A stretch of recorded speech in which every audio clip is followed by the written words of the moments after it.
Hey guys, welcome to Weird Millennials. I'm your hostess, FK Alden, Black Widow, uh, Black Snow White, and also my real name is Fatima. Today we have actually a guest that coming here. Having a great conversation that we're gonna have with. I know her forever. She having my trainer for a long time, and also over time, of course, she became my friend.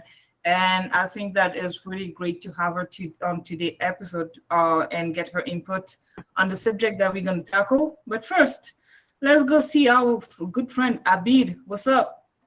Yo. This is a bit. I think this podcast. How many have I recorded now? This has been like seven.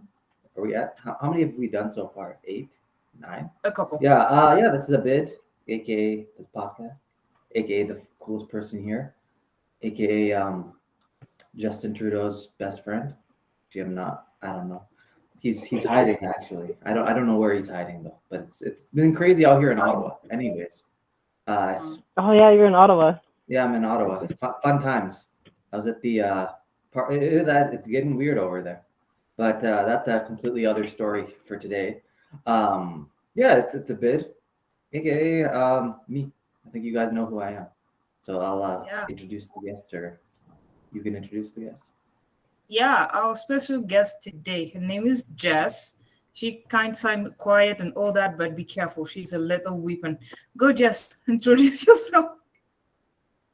Hi, I'm Jessica. I am a certified personal trainer, and I also have my applied nutrition diploma in nutrition. I've been a personal trainer for the past 7 years, and me and my fiance own our own business, and we're located outside of Evolve Strength downtown, Edmonton, Alberta. And yeah, that's Hey, me, aka Jess. look at those muscles. For those who are watching on YouTube, look at those muscles. Yeah, see? Today's subject, we're gonna talk. Welcome to the gun show. Yeah, Nah. Abid, you cannot compete with that. She man. also. Today episode, we're gonna talk about the body yaddy, all this kind of stuff that is people are obsessed about, how we supposed to look like, and all that. And then, of course, we will tackle the subject of training, the culture that is behind it, and how consistency is key. And yeah, we're gonna just to tackle that a little bit, talk about that. First of all, we'll start with habit that we have as a kid. If we were like the active kid or the more passive with this kind of shit. Personally, I always been active since the beginning. So I always been very sportive as a kid, but workout thing came more in my life later on. But beside that, I would say that my relationship with workout and my body image always have been the same because skinny kid never get anywhere. Especially when you're a girl, you have zero curves and all that. That's a lot of issues. And yeah, that's the kind of thing that I want to talk about today. And you guys, you have Jess, who was an expert on uh, workout routine. Like she has her social media that is pumped out about all of it, so nutrition, workout, and good habits. She have great advice, and trust me, she is really good at what she's doing. And I'm not saying that to kiss ass because I'm not like that. It's just because I saw result with her since we start to train 6 years ago, six, seven, something like that. Yeah, I think we've come up on our 7 year anniversary, actually. in August. 7 years. Wow. Yeah. That's going to be in August. Yeah, I know that it was August because it was summertime where I remember my trigger for that one to go say that yeah, I need to start to work out. My mom took a picture of me at that place like downtown where you have this cycle. I think it's like the First Nation place or whatever. And I saw my stomach hanging there, just like, oh my God, I can see that from so far. Hell no, I need to work out. This is not good. This is not good at all. And that's how I just like, even though I was very broke at the time, was just I need to work out. I need someone to push me to do what I need to just to reach that goal to be like in a place where if I am taking a picture of me, I would not be embarrassed about anything. And that's how I got Jess. Well, technically no, because I started to be I was matched with another trainer, but I was just worried because first of all, it was a dude. He was smaller than me. I was just like, this is not gonna work out. And they're like, oh no, we switch you for someone else. I was just relieved. Let's say that. And I made a promise to Jess when we started and say that if you're doing great, you're gonna be stuck with me for, and I wasn't wrong. See? Yeah. I also picked up now, not just me. No, Fatima, like your like dedication is unbelievable. Like you're going through some hard times in your life. Like I've been there for all of your struggles and triumphs and everything like that, and you still made training a priority even when you were choosing food or training. So I mean that's like dedication and like putting yourself first, which is not something a lot of people do. Yeah. It's a lifestyle. A bit. What? I mean, I feel A bit. guilty because like I was very consistent for a long time. Like I was 5 days a week, and I kind of feel like since the pandemic, especially like I live in the Quebec side, so in Quebec gyms are still closed. And I think it's like, is there something in your head? Because once you go to the gym and you have build up, like it just like becomes part of your routine and you crave it, and you keep wanting to do it. But I don't know. I don't know if it's just me. I feel like once you break that habit, there's just something in you, and it's like you have to build yourself back to getting there. And I don't know. I still haven't found my rhythm, or like, especially with navigating COVID. So I don't know. I wonder if like how people are still able to like maintain, or if like if it's across the board, everyone sort of maintained their rhythm throughout the pandemic, or if you know it's still something that everyone sort of struggles with, or if have you I wanted to hear your perspective about like maintaining consistency, especially over the last like couple of years. It's hard. Like COVID has put a huge obstacle in many people's ways. Like especially for someone that liked to go to the gym, liked to lift heavy weights, and then now transitioning to like working out at home and like doing body weight stuff.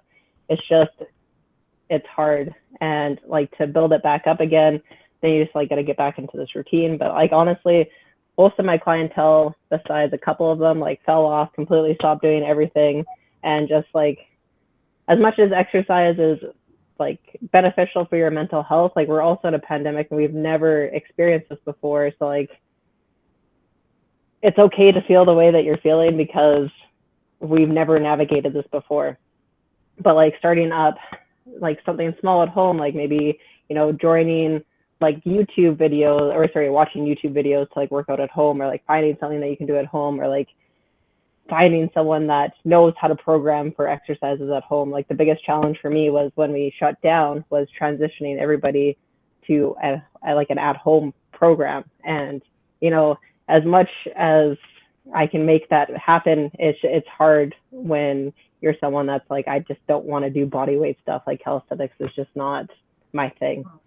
And like, so then finding like different ways. So like they have these bands on Amazon that are super cheap, and it kind of like mimics more of like a gym style, but at the same time, to get back into that habit, like you just got to make yourself an appointment, stick to it, and then just kind of repeat it over the weeks, over the months, because the more you do it, the more in habit you get, and then the better you get at it. But obviously, like it's just it's something that's like everybody's struggling, like especially for the provinces that are closed down right now. One of my good friends is in Montreal right now, and she's a personal trainer, and she was doing exercises with her clients like in the parking garage of her building, and like just getting together like groups of people just to like help motivate people to go train. And like she was working out in like the stairwell and like doing like pulley systems in the stairwell, like stuff like that.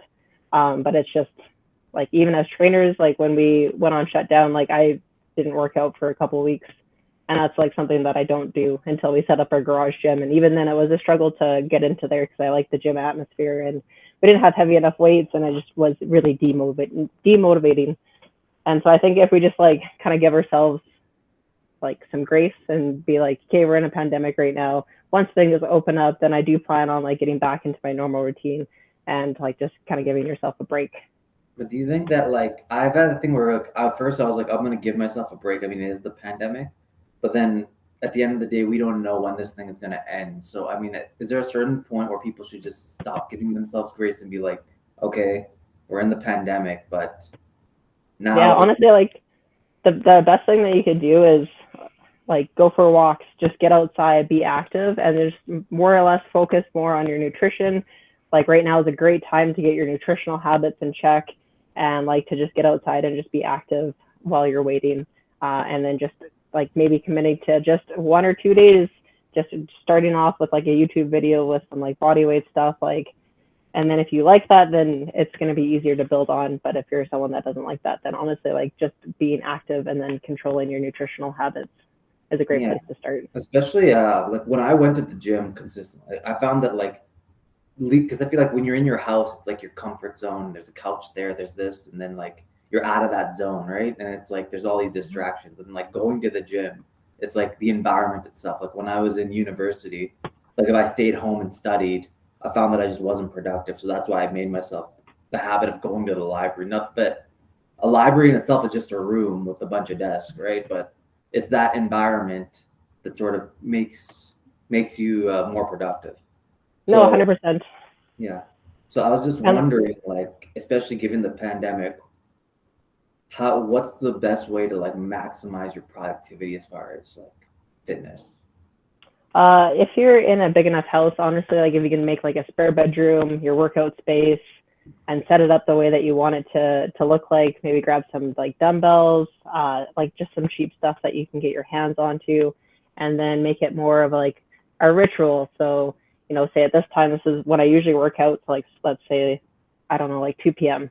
Well, I'm going to make sure that I drink my coffee, or honestly, like any sort of caffeine, have that, like have your gym clothes sitting there, and then like start some like good music to like kind of pump you up. So if we can get like a ritual going before you work out, like I'm always going to have my caffeine or like my pre-workout. Not that I recommend pre-workout, but it can be like a really easy thing to be like, okay, well, I just drank caffeine. Like, what am I going to do? Like sit here and like be all jittery, or am I just going to go work out in this room? But just having like a designated space, obviously, like for someone that's in like a studio apartment or like a 1-bedroom apartment, it's a little bit more challenging. But starting up like just a ritual can help get you into the groove of just doing it. Yeah. See? That answers your question. I don't know. No, I mean it makes sense, but I just think that like, you know, everything you said makes sense, but I think that's just getting out of the thing is breaking, because you know it's like a gym becomes a habit and then it just becomes instinctual, and then once you're taken out of the element, unfortunately, you know, like lethargy and apathy and just sitting around, that becomes your habit, and then that becomes your way of life, and then it's retraining. Yeah, it's really hard to break it. Yeah. Honestly, like if you can get like a friend to join you and be like, hey, like I'm really interested in like working out, can we hold each other accountable? Like, can we text each other and be like, hey, this is our workout time, and like holding each other accountable to it, because it's really hard to hold yourself accountable to something. But if you have someone else that, you know, like with Zoom and everything like that, like maybe let's just do like a video conference like this, and we're just gonna go work out together, but in our house. Yeah. That's something. I don't think I've ever tried it, but I guess see like at least if you have someone else there, then you know you have to be. You don't have exactly, because you're not gonna be like, oh, and I'm not gonna do it today, because I mean it's your friend. Like, I mean some people are like that, but you're less likely to cancel on your friend. Yeah, that part too. Or I would say that during the pandemic, I would use my motivation would be different. I would, for sure, at first I wasn't doing much because mentally it's really hard. And then one day I decided just that I'm going to do what I do sometimes when I am very much in a great mood, just play some music and dance crazy in my living room. That's all. And I was doing that. It was helping me to still have my cardio, the frustration, anxiety getting out of my system, because I was doing something. Because in the winter, I don't like to be outside because I don't like the cold. I know it's weird. I'm in Canada, but some people would just say that, yeah, they will go. I would have seen a lot of my neighbors doing that. Others would do their workout on their balcony. just to have something, because the gym that we had here was also closed, which was extremely frustrating for a lot of people. Others would just walk their dogs. They would just go have a walk as a group. It was really strange because even in the summertime, I would also go there just to walk around all those 12 blocks of where I live, because when I start to walk, I don't stop. I would do that. I would see a lot of people that I know live here doing that, because it became, after a moment, a sort of substitute working out, because we didn't have anything else. And yeah, to not drive yourself nuts, especially when you live by yourself, mentally you have been hard. It's still hard for a lot of people, because it goes on and off, on and off. It's like, yeah, we're going back on. No, we shut down again. Mentally is draining, and trying to occupy your brain and adapt to this new normal is not out. It's not easy, and also for a lot of people, even though they have someone to push them, they will still have a hard time to do it. And Yeah, like the all my clients were suffering during it, and it's like oh it's yeah, that me, I was like all compensated you by can do is eating just like crazy. yeah, like all you can do is just find an activity. Like it doesn't need to be lifting weights. That just gets you active. Like that's the biggest thing when it comes to like losing weight or just maintaining your weight, is just being active. And maybe that's not hitting the weights, but maybe it's like doing dancing at home, or going out for a walk, or going sledding, or just something active outside or in your house. I'm interesting to hear though the business aspect. As with like COVID happened, a lot of people just fell off the edge. We don't really talk about like the perspective of like the trainers and stuff, and then you have all these They people never just do. suddenly not doing anything anymore. So it'd be interesting to hear like the other side of like how do you like maintain the business when people are just in this mindset, and like are you basically like doing sales pitches to try to win them back, or like what are you at? No, honestly, just like coming with compassion and like just letting them know like this is a hard time. Obviously, like my business suffered during the first part of it, but like we ran boot camps during the summertime. We did group challenges, just like trying to keep a community together, so everybody feels a little bit more accountable to each other. And yeah, like honestly, like the first couple of months were really hard, but then after that month sets in and clients are coming back, so like, oh my God, I gained 15 pounds. Like I need to get back on track and do something. And just having someone there, like the biggest thing with my coaching is just accountability. Like so many people need that accountability. And like I have a coach for both my nutrition and my training. I mean, thankfully my fiance is a trainer, so he does my training side, but I have a nutrition coach. Like the biggest thing is just holding yourself accountable to someone else besides yourself. Yeah. And honestly, like not to brag, but like this pandemic has been the best thing for my business, because it just made people realize how important health and fitness is. Especially when you have a virus that goes after people that are overweight. Yeah. That's me Oh, people laughing at that. But it's true. No, it's true. You have poor health condition, of course you're gonna be the first victim to fall for it. If you have a better one, yes, you will catch it, but you will not end up in something as extreme as for those who have a terrible health condition. That's the part that I was really worried during that time as well, because eating habit became bad, terrible. And I say that to Jess, I would order in food like 4 times a week instead of like just the weekend that I do that once in a while. But it got me to a point that I became lazy mentally and everything. I became lazy during this pandemic. It was bad. Even though Yeah, and honestly, everybody's like like, for a oh, lot of my clients, a yeah, lot like of for a lot people of my would, clients, it was just like 4 weeks in, and they're like, okay, oh, wow, I just feel like shit, and I look like shit, and that's where I came in. But like just making sure that like every couple of weeks, I'm like sending out a message, being like, hey, how's everything going? Just checking in. Just want to make sure everything's fine. I didn't do any sales pitches or anything like that. It's just like the biggest thing with my coaching is like building a relationship. So keeping that relationship and knowing that I'm there when they need me. And honestly, like it doesn't take long for them to realize that they need me back. That's the team I came back.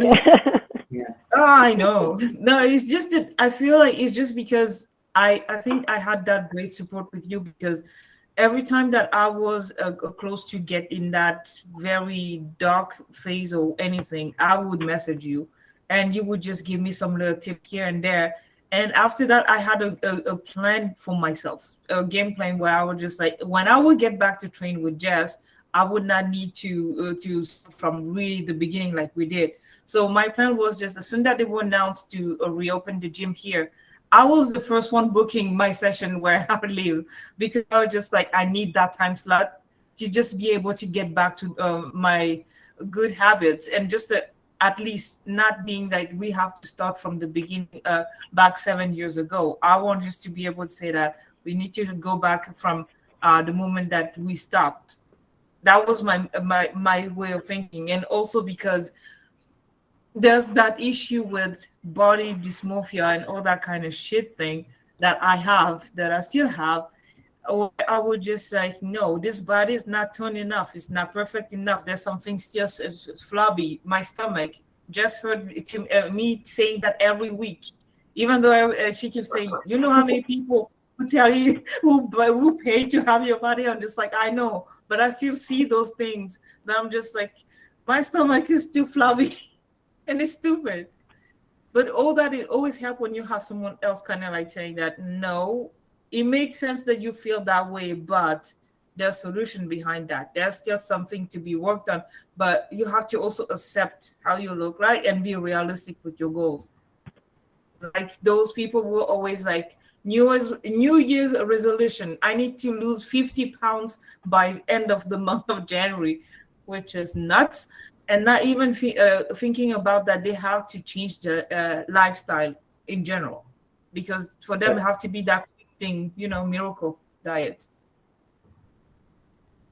Here's my thing though with that in general. Like, I've never like I understand that you shouldn't look at basically everything about a number because like a number doesn't define your weight, and like obviously like you lose weight, but you could also be gaining muscle, etc. But when you talk about like Instagram and body dysmorphia, like I think I've sort of recognized like, it came for a while. Like you see certain images, certain see, and then you realize that like a lot of those people are probably on some type of steroids or they're Photoshop and but I always looked at it like when I was looking at those images, I'm like, okay, listen, even if I don't get to that level, if I'm aiming for that, that even if I come short of that standard, that at least I'm probably better than if I didn't try at all. I don't know if that's a healthy mindset to look at those Instagram and or that's how I was always like.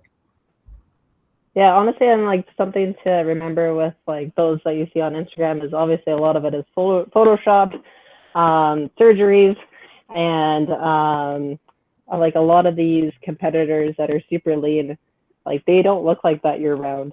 And most of the time, they'll cut down to either do a show or they'll cut down to do like a photo shoot, and they're just gonna continuously like share this photo like throughout the year because they don't look like that in their off season. Like it's And if they do look like that in their off season, then yeah, they're using like PEDs, like performance enhancing drugs to stay that lean because it's super unhealthy to be that lean. Like even a guy with like an 8-pack and shredded, like it's not healthy to be that lean. And I think that that's what people miss is in order to look like that, you have to live a very restricted lifestyle. Like you can't go out with your friends, you can't like drink booze, you can't live your life. Like every day is like has to be on point because like if you're not on point, it's not gonna look like that. Yep. And like, you is should the not like, be. do you want to look like that, or do you want to live like your best life? Like looking back when you're 80 years old, are you gonna be happy that you had abs, or are you gonna be happy that you spent time with your friends and like enjoyed your life? Because trust me, when you're cutting down that low, like your quality of life is fucking shit. Pardon my language. No, you can cuss in this podcast. We're cool with that. We don't play with them. Yeah, I don't think anybody. What's our age demographic for this podcast? What do we have? Like 20? Is it like 25 to? 20 and above, yeah. That's Yeah. our Millennials. demographic. You can go ahead and say shit show and fuck and all that. They fine. It's cool. Yeah. No, But yeah, it's so just. I don't think people that realize like the cost of getting lean because it doesn't get talked about. a lot, and it like it takes up your entire life. Like you can't. Your life is the gym. Your life is eating. Your life is tracking. Like it's not enjoyable. That's true. But also that pressure is a lot being seen right now. It feels like the pressure of being a certain look is put a lot on women, but we don't speak about the guys either, because they kind of like wanted to pretend that we accept the dad bods and all that. Like the men have to look regular, but the women have to have that specific hourglass Kim Kardashian-ish body without doing shit. That's the what is very much pushed, and I would say even especially on Black Instagram, not just like the general mainstream one, but on that is just what you see, BBL all the way. I am exhausted to see people look like freaking this portion of different animals on one human being, and they say that this is supposed to be attractive. I am very frustrated with that. I'm not comparing myself to that, because my only competition is myself, and I look the older version of me. That's where my mind goes and say that I want to look to that body, but that body was 22, and it wasn't the same. It was skinny as hell, not healthy, and this body was that is 34 would not be the same because it changed every time. But I want just to be able to keep what I call like a good lifestyle, where I know that when I will be 70, I would not feel like, my God, I need to have all this replacement surgery for my knee, my hip. Well, my knee is already fucked up. But anything where the doctor would say you need to eat 50 pills a day to just to stay alive, no, thank you. And it's just that the culture and also the idea that people have, that's the other thing that annoys me, because they see that people that I work with see that I am someone who would like working out. I would not say I work out a lot. I think it's a very decent amount that I'm doing, the basic even. And they feel like I work out a lot, that I put a lot of effort to maintain how I look like, which is not the case. I do what I call the bare minimum. It's just that I don't indulge on some food on a daily basis, because after a moment I get sick of burgers. I can eat that once every blue moon, but don't make me eat that every day. I will hate it. There's also that little thing that I do a lot, where at work we have elevators, we have 5 floors, but I don't use it. And people don't realize that this tiny change also affect how you gonna look. It's a habit that you Yeah. build. Well, They not shortcut. oh, sorry. Not only that, but people don't realize that like people always like, yeah, I need to go to the gym to like look better. No, the gym is there to get you stronger, to put muscle mass on, to get you more flexible, to keep you moving when you're older. It's what you do the other 23 hours of the day that matter the most for your body composition, the way that you look. So if you have very little activity in your life, you have a shitty sleep schedule, shitty eating, like super stressed out, like you're not going to look good, and going to the gym is not going to fix that. You need to fix your daily habits every day. Not that is the most important over going to the gym. Sorry, I just wanted to, and like, because if we're looking at like your metabolism and how many calories you're burning per day, like the majority of those calories are coming from what you're doing like throughout your daily living. So like, are you walking instead of driving? Are you active while you're home, or are you just constantly sitting and just eating? And does your fridge have like nutritious food in it, or does it not? So we have our basal metabolic rate, so what our body burns when we're not doing anything, essentially to keep the lights on. And then next one up from that is just your like NEAT, so non-exercise adaptive thermogenesis, which means like every time you walk, every time you're moving your hands like this, every time you're pacing around your place, like you're burning calories. And that's where the like everything needs to change there, and not focusing just on the gym to make those changes. That or crazy diet, keto shit. Yeah, no, I like that, and I feel like it's a change because everyone, even when you're going to the gym consistently, everyone will tell you, like it's 70% diet, maybe 30% gym. Like I think that's the ratio that a lot of people say. Some people say Honestly, 80-20, yeah, actually, but I don't know. I feel like the gym, for some reason, like it was it becomes like it's a lifestyle thing. And I feel like when the gym went for a lot of people, for some reason, everything else went with it. I Well, don't yeah, know. because like your motivation to like eat better and to, you know, like the gym is mental health. It's also taking up like maybe 1 to 2 hours out of your day that maybe, you know, at nighttime is when you would play video games and, you know, eat food, but instead you're doing something that's active. And now it's just been completely torn away from you. It's really easy to fall back into old habits of like playing video games, sitting there eating chips and, you know, all that kind of stuff versus like when you're working out, you're like, well, I need to feel my body so I have better performance in the gym, and you end up eating better because you're like don't want to negate the progress that you've made. Yeah. So another reason why it's really easy to kind of fall off too with the pandemic and everything.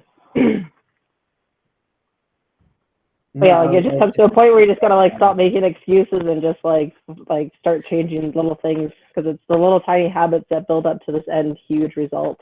And if those aren't in place, it's really hard to go from here to there. Yeah. Yeah, like you're telling me I gotta move more. No, and it's making me feel guilty about my entire life for the last 2 years. Like this is like a deep Nah. psychological trauma event. So No, honestly, like I don't know what I would be like if we ended up in another shutdown. Like, yeah, like I would have. Yeah. Like the first lockdown that we had, I put on close to 20 pounds. Wow.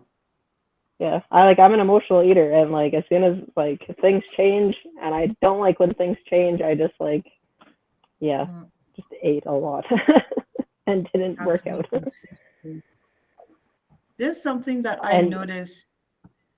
Oh, go ahead. You want to say something there? no, I'm I have a lot of things to say, but like He's shocked. He was like, yeah, "Oh my God, what did I do?" yeah. I was thinking about one thing that I noticed that maybe it's the cultural differences that I have noticed. It's just that here people take uh being healthier to an extreme, like almost we are forcing people to be a certain shape, but it's not the case because the real thing is not really on how you should look, but how you should feel. You should be is meaning healthier. Healthier doesn't mean that you have to be exactly like me. Physically, it's just that my genetics want me to not be big. That's part of it. But I also work on it to not get there either, or make it even harder for me to have issue, take your stairs and be out of breath. Because even though that's the other thing that a lot of people don't talk about, skinny people are super unhealthy as well. They can be, they're extremely weak. They don't have enough muscles, and it's not the goal. Goal is to be healthy. And every time now I watch different YouTubers that are also trainers, the good trainers, not the one that telling you to do some crazy ass shit in order to look a certain way, where they will be honest with you and say that the goal is not to make you absolutely lose weight or be a size 2, 0, whatever. Is that you are comfortable in your body, but you're healthy, or you're not just I don't know, rattle around and be like, ah, I look like shit and compare yourself to others because all shape and size, my God, just deal with it. Yeah. But No, I'm not gonna go.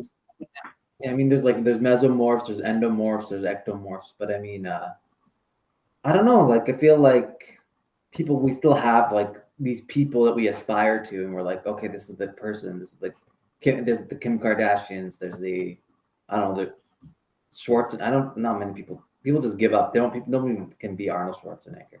But I mean, No, like, you need lots of now steroids for that. he's scary. I don't know. I don't find his build type attractive. He's scary. It's too but much. It's I extreme. don't think he was. But I don't think if you get to that point of he was doing, I don't think he was doing it to like be attractive, and like the people who are in that mindset. Like I've met Phil Heath before. He does not care whether or not people like him. I think he's just doing it because he's Olympia, right? He love it. Yeah, Yeah. but Yeah. still, it's kind of like too much. Yeah, but and like what people need to stop doing is comparing themselves to other people because they don't realize the life that they're living to look like that. Like if we look at, you know, a Mr. Olympia, like they're probably training like 4 or 5 hours a day. They're eating a lot of calories. it's really, really expensive, and they're probably doing a lot of steroids too, which is also really expensive. Bodybuilding is a very expensive sport, super expensive, and if you're not willing to put in that time, like, you need to stop comparing yourself to that person, because it's just not ever going to happen. Should there be like standards or like ideals or something that people strive to, or should people stop comparing themselves entirely, or should there be like goals? Or if they say, I want to look like this person, or should people stop saying, this is who I want to look like at all entirely? Yeah, like, they need to stop comparing themselves to other people, and they need to get this idea of what they want to look like out of their head, because honestly, like, what you think you're going to look like is not going to be how you look like.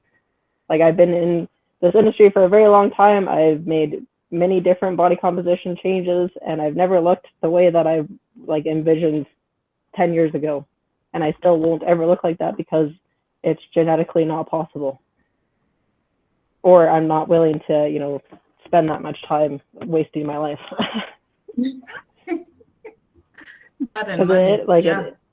It takes like your life like away, like enjoyment out of your life away.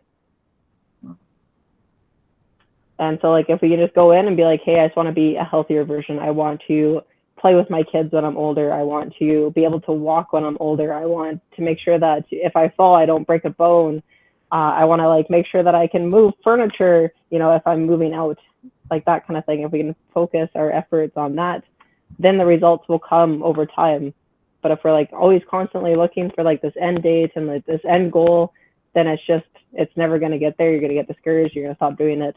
And I think a lot of people just need to stop putting an end date just in general. Like, this is going to be something that you got to do for the rest of your life. Because like, if you stop, you just go back to the way that you were before.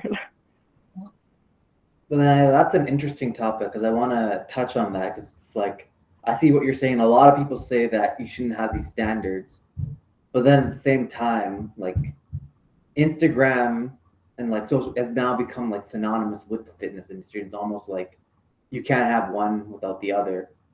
So is that an overall positive force on it, or is it like a negative force, or is it something that should be like separated from each other, or should I want to see your take in regards to that? Honestly, people just need to stop following these people.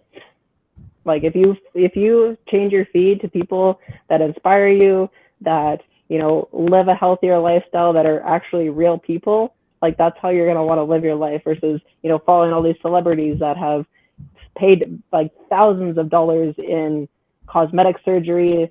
Like, we were never like, we don't look like that naturally. Like, we can't go to the gym and look like that. We can't eat a certain way and look like that. Like, that is cosmetic surgery. And if we're always comparing ourselves to looking like that, it's just never going to happen, unless you want to spend a bunch of money on like face reconstruction, ass reconstruction, tit reconstruction, like taking fat out of your fucking legs and your stomach.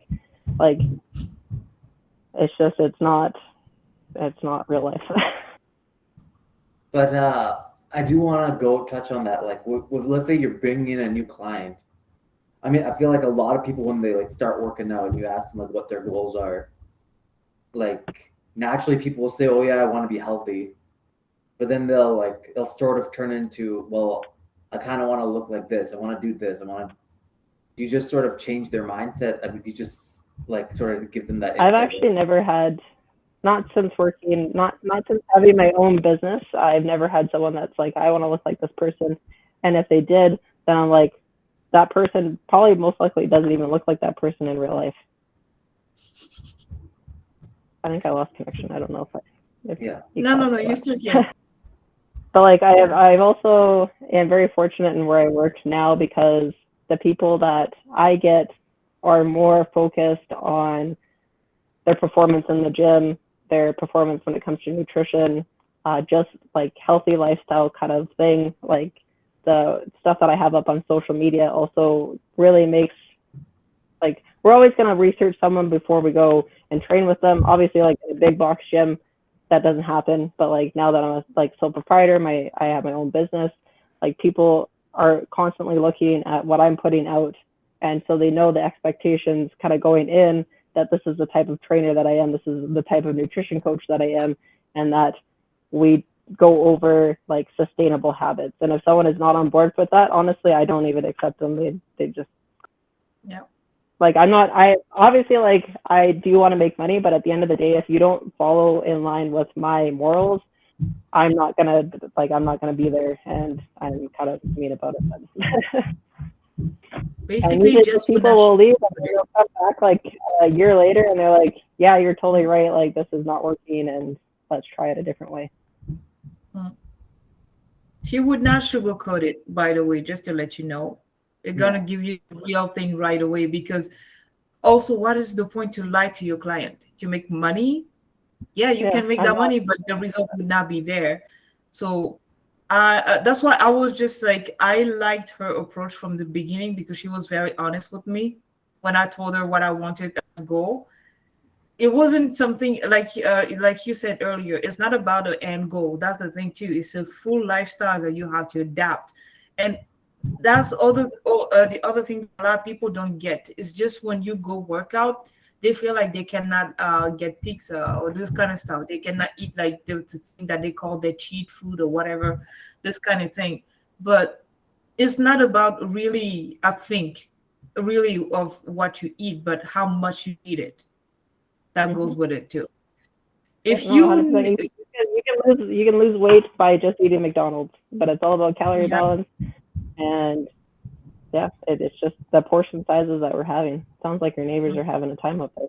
Yeah, no. I mean, it's better. Like I've had, I used to, I'd be working like middle of the day, and like I'd hear like sex moans, and like I'd hear their bed going up and down, and like that, I'd be on the phone with clients, and I'm like, these guys better not be able to. And you work for the feds, by the way. There's no way I could explain this, but like it was weird, because like I would time it. It was unfortunate. Like it was consistently every day, like a Tuesday at 4. Which I don't know what's central about Tuesdays, but it would consistently be at 4:00. Which wow, why are you banging at 4? Like what's special about We're off work. Time to fuck. Yeah. I don't know, on Tuesday. Like I mean, wait till on Tuesday. Wow, the specific day of the week. That sucks. What is how you cannot be spontaneous? Like Monday at 1 a.m.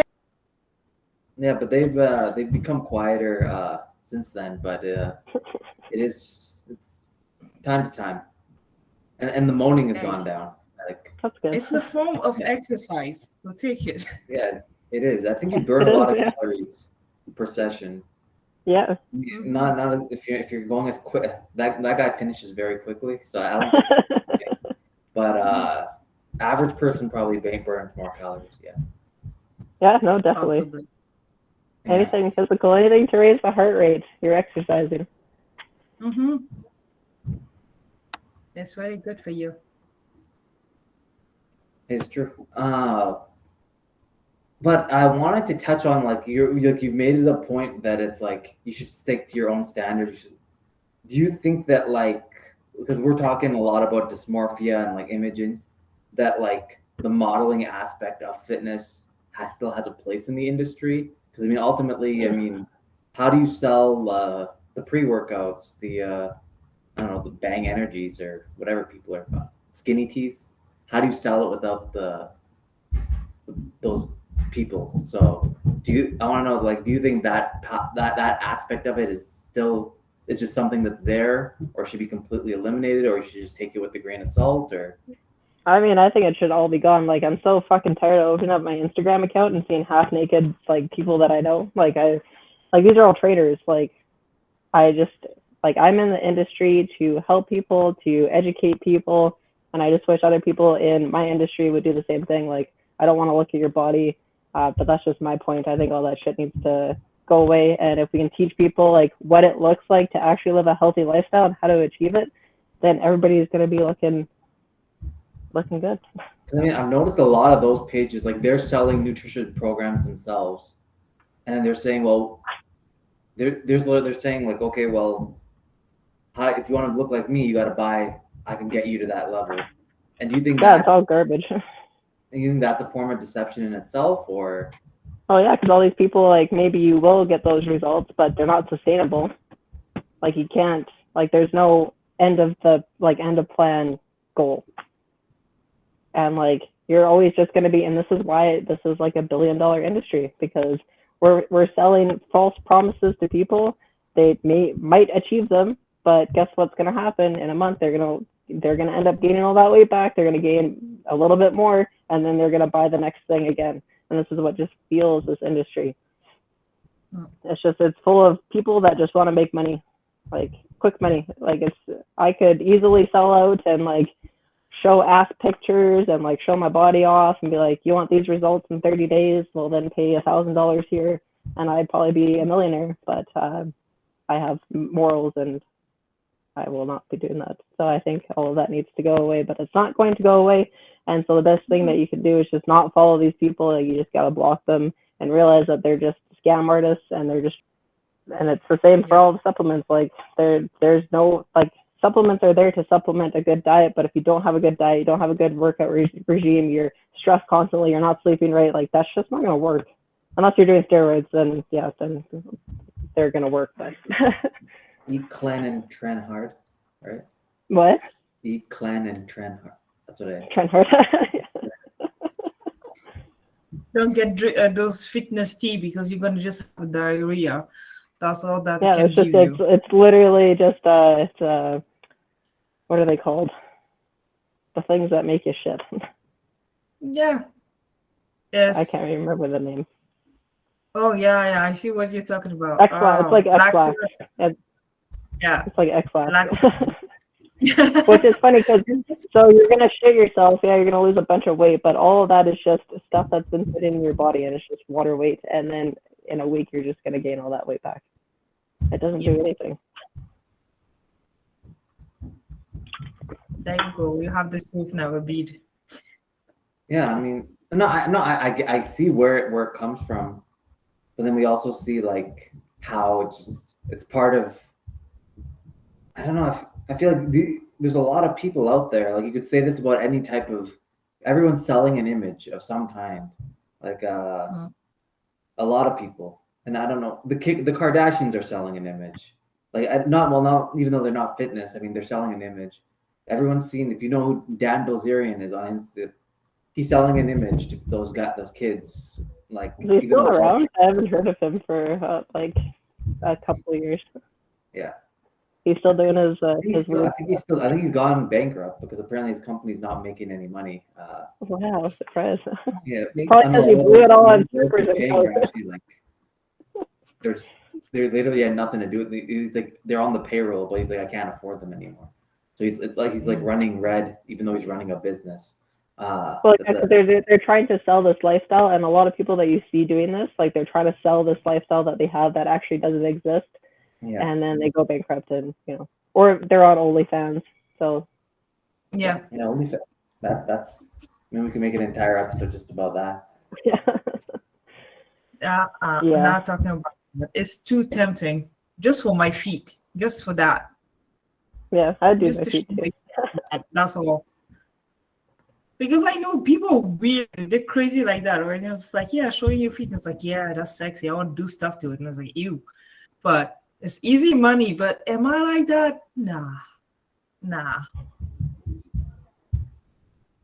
Still on the subject of body image and all that would wait. We are now in the part where I feel like it's two worlds. It will be either you go for that extreme fitness thingy going on, or you will go with body acceptance, or they're just like hell for old size. Just like I don't agree with that.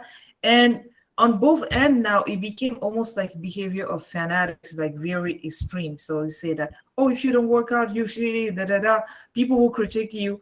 If you're the one doing the other way and say that I want to be healthy, the fat acceptance group will be like, oh my God, you're fat shaming yourself or fat shaming people because you're. Like, I've had a love-hate relationship, because on one hand, the body acceptance, it makes sense, you should, but then some people will just as easily say, like, okay, the people saying this stuff don't even look fit, and then it turns into a meme, and then people start trolling, and then they're like, yeah, it becomes a joke. And then you'll see, like, I used to follow a lot of those gym meme pages, and then they would start making fun of those people, saying like, "Oh, you should have body acceptance," and then it turns into like, okay, this is what fat people say, and then I don't know. Well, for that one, I would say that it turned to something that was understandably honorable, because the body acceptance were targeting people who are marginalized about not being body normal, meaning people who are amputees, people who are in wheelchairs, those who have a body dysmorphia, not dysmorphia, how you call it, that the anomalies. It sounds even worse when I say that, but squeeze me, I'm not super good at translating everything of my thought. But people who were marginalized, people who had physical handicap, that was the origin of body acceptance, and say that integrate those people. And then after that, it will emerge to something else, where it would be people who are plus size saying that you have to accept us and our body. We're like, okay, nobody would not start to say that, oh yeah, you chubby and this and stuff to these people. And then you have the group that in there that are saying they call themselves body acceptance, and then after that they will bash you if you have the audacity to say that I am overweight but I want to be healthy, not saying that they want to be skinny, healthy. They start to bash them like the worst piece of shit on the planet. Look, for example, that extremism is started with Tess Holiday, that very big woman who was a model or something. And I'm just very confused about the message that she's giving, because she's like, oh, I don't give a damn about this. And after that, you will see her workout and she'll say, no, her doctor told her to because of certain things, but she's over 400 pounds. Would you say that this is healthy, 400 pounds? I mean, Or like, tiny ass? I mean, I think we told a line, like, there's like where you give politically correct answers, and like, I work for the government, so I think where you start to say, oh, as long as you're happy and you're long, but I think I don't know, it's an error of like, I don't talk about political Shaming correctness, or like it's fat That's it. shaming. Like, I know you're not supposed to fat shame, but I mean, I feel like some people say that they're like, we've created like an environment where people are too afraid of like people's feelings, so you don't tell them the truth. Yeah. So I said, I mean, I just come in as like, we don't talk about people's bodies, we don't acknowledge them. I mean, that's the life that they've chose to live. They know that there's health risks when it comes to being overweight. There's lots of them, but if you're someone that's overweight and exercises a lot and, you know, eats half decently, but you just eat too much, there's a lot of factors that come into play why we eat to begin with, plus like a lot of metabolic syndrome issues and everything like that. But I mean, it just comes down to the end of the day, like, these people are like, being at 400 pounds, like, she's not going to live very long. She's going to end up with type 2 diabetes, most likely. She's going to have lots of joint issues, lots of circulation issues, like artery issues, heart issues, like anything that you can think of is there's going to be an issue. And so, you know, if we're stressing the medical system because of accepting this body, like, at the end of the day, like, it puts a lot of money out of our like taxpayers' pockets to like manage these people. Yeah, and do you find that like if someone's at that stage where they're like their body is way too big for their size, and like just like their frame, like it's like it's completely like out of like whack, like it just they're living an unsustainable like lifestyle, and like it's gonna affect. Is that the point? Like, do you find that like you have as a personal trainer have to get to the root of the issue and then sort of almost be a makeshift psychologist as well as a trainer, or do you like find you have to toe the line with that as well? Yeah, like I don't push goals on anybody. Like, it's not my job to look at someone and be like, no, well, you need to be this size. It's their choice. I mean, like, down the road, they'll start to like say, well, you know, it's really hard for me to bend down and tie my shoes, and like all of these like issues that come in when you're overweight. Like, they already know that, and it's up to them to like make these small changes, and I'm just there to guide them in whichever direction they decide to go. Because if you're telling someone to do something, they're not going to do it. I mean, as we kind of see with like the vaccine stuff, like People just don't want to be told what to do, and it needs to come within. And so if they're not ready to change, it's not going to happen, and no one forcing them to do it is going to happen. Like they'll run into enough issues like working out, like everything needs to be regressed, or like we'll try to do an exercise and that doesn't work because it doesn't work with their body and they're not strong enough, or they're not mobile enough to do it. Like all those little things kind of end up like bringing out intrinsic motivation for like them to be like, okay, well, I think I'm really like ready to start working on like losing some body fat. No, but do you find that you tote the line with not giving tough love, or is it sort of like you have to be careful of feelings, or is there ever a point where you're just like, listen, this is what's happening. You're in this situation. This is what you need to do. Otherwise, this, and this will happen. The only time that I'll do that is if they're wanting to change and they're just not doing the things that they need to do to change. And then they're complaining that they're not changing. And then I'll be like, look, you're not doing this, this, this, and this. In order to get this, you need to do this, and you're not doing any of that. You can't expect to get results if you're not doing this. That's the only time that I'll do that, because like, once again, I'm providing a service, and if I'm a dick to you, then you'll most likely leave and go somewhere else. Yeah. Yeah. Also, I don't think it's the responsibility of the trainer to tell the person how they have to live their life. They're just there to guide you on how you make it better. That's always up to you. If you choose to say that, well, you take this and it's still no result, well, you don't blame that on the person who's giving you the tool. Blame that on yourself, what you're doing with it, or if you take it or not. My issue with this kind of like movement that had happened with that is just that those who are very extreme with it, they will go to a point where they will compare that to be a minority, like Black people, people of color. I'm just get a little bit like angry, I would say, but I don't want to express it as anger because it's being very rude.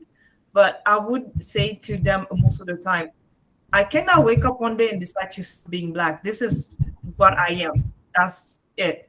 But using that as a weapon and go targeting something like that is so sensitive.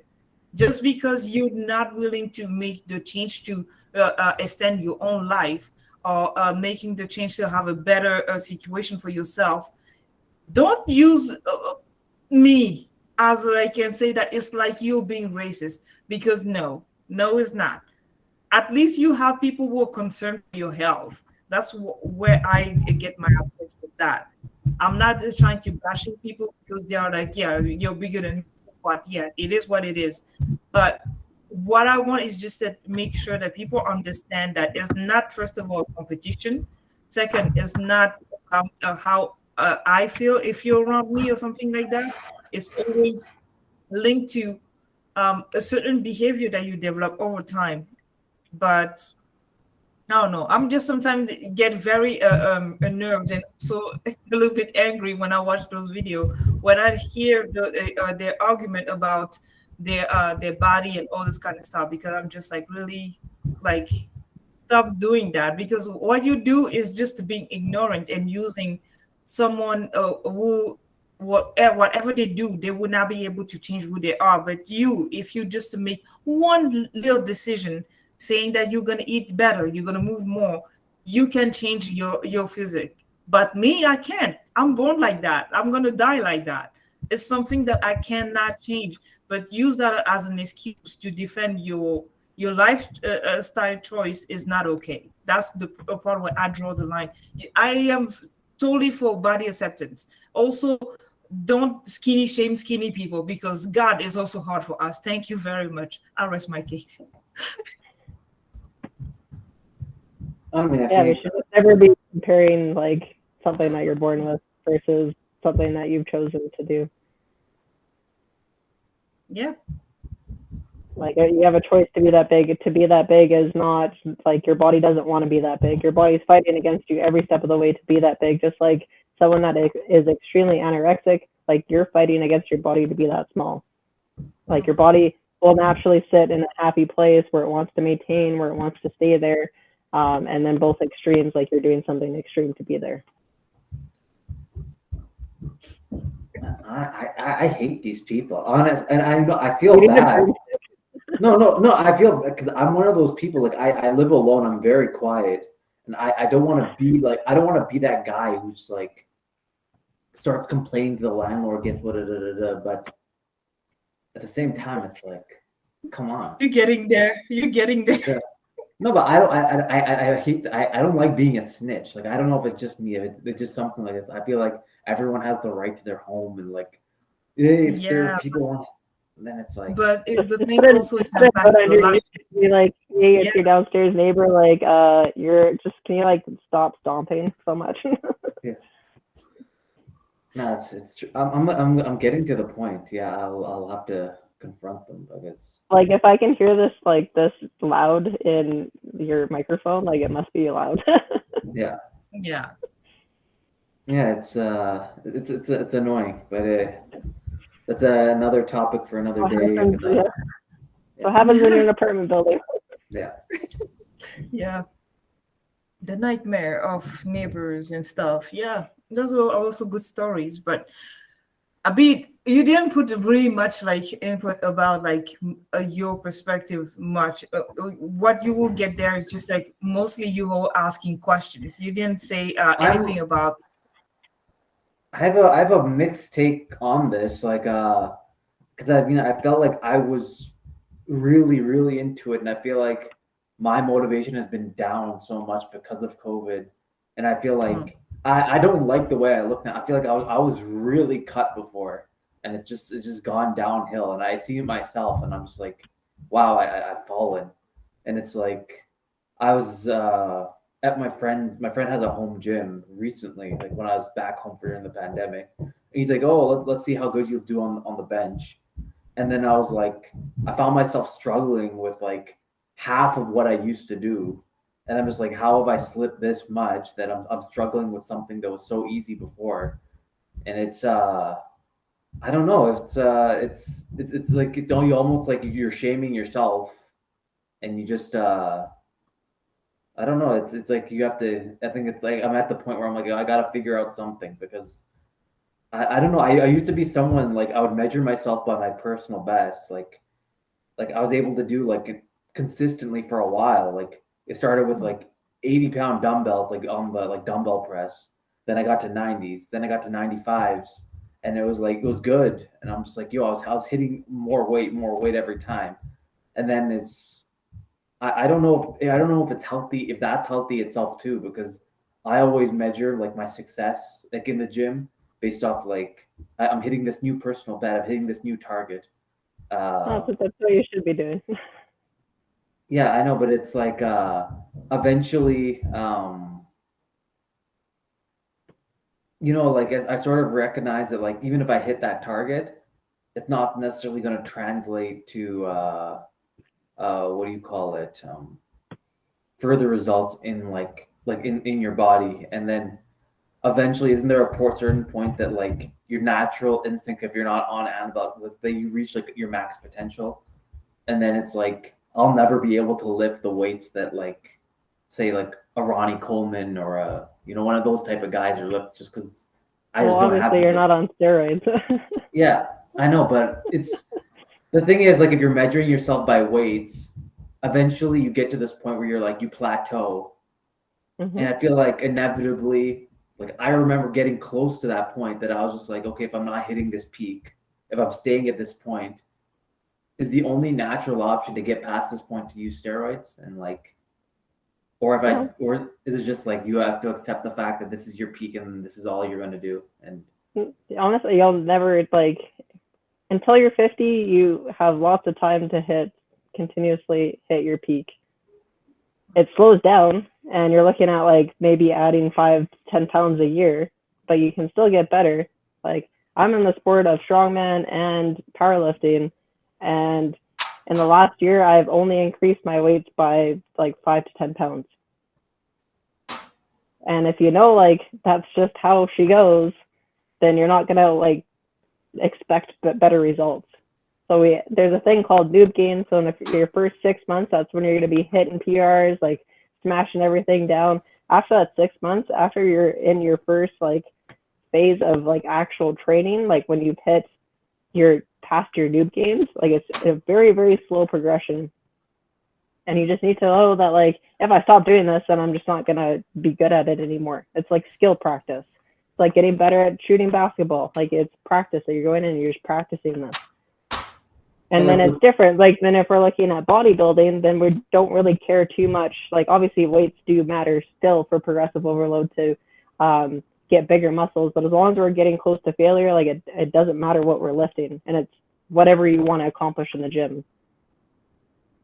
Is the effect of steroids like you'll automatically be like, yo, this is just a huge advantage, and then all of a sudden you're doing something that sounds unreasonable? Or is it like I've seen people that have like dabbled with steroids, and I've seen it like the acne breaks out on their chest, and I'm just like, where did that come from? And well, essentially, like when you're putting steroids in, you're like going through puberty again. So your testosterone's going up high, like that's where you start breaking out. That's where you know, it just heightens everything. And it obviously increases your strength because now your muscles are just turned on. They're ready to like just go and produce like as much force as possible. But the thing with steroids is your tendons and ligaments take so much time to build up to the tolerance of load. And if you're just going in and like all of a sudden now instead of squatting 300 pounds, now you're squatting 500 pounds, like that's a recipe for an injury because you're like your body is not ready to do that, but your muscles are ready to go. But do you think that like competition, like is there any way to separate that from like the competitive fitness industry, or is steroids itself will always be like this back window aspect, and you there'll be no way to like completely like shred it from that, or it's just something that's always going to be there sort of? Oh, it's always going to be there. Like, I honestly think that they should just make them legal, and you should be able to just go to your doctor, get them to like inject you with the proper amount, with the proper steroids. There's so many like deaths and everything. Like people don't know how to use steroids. Like I don't know how to use steroids. The internet says a million things, but there's no like research saying like you need to do this, this, and this. And if you're doing steroids now, trust me, by the time you're 50 or 60, if your goal is overall health, like you're not going to be there. Like I think Ronnie Coleman still alive? I don't even follow like any of the bodybuilders or whatever, but he's like in a whale or some shit. Yeah, he's he can't walk without a walker right now, and it's crazy. Oh my God, that sucks.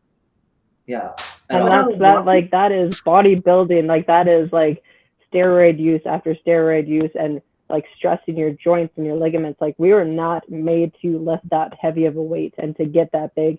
Like just like people that are fat, that are like pushing the 400-pound range, we are not made to have that much muscle mass on us. That's not healthy. That's not anywhere close to longevity. Like that, like steroids are going to take like 10, 15 years off your life, especially if you're not doing them correctly, because like it fucks up your hormones really bad. I guess that was kind of a little bit of a side tangent there.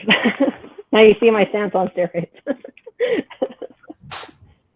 But is it possible to like, is that even still true if someone like stops taking them, or is it possible to reverse the effects, or is it sort of one of those things where like once you're caught in that cycle, your body sort of craves it and it becomes an addiction? And yeah, well, I mean, like we'll use strongman as an example because like everybody doing strongman is on steroids.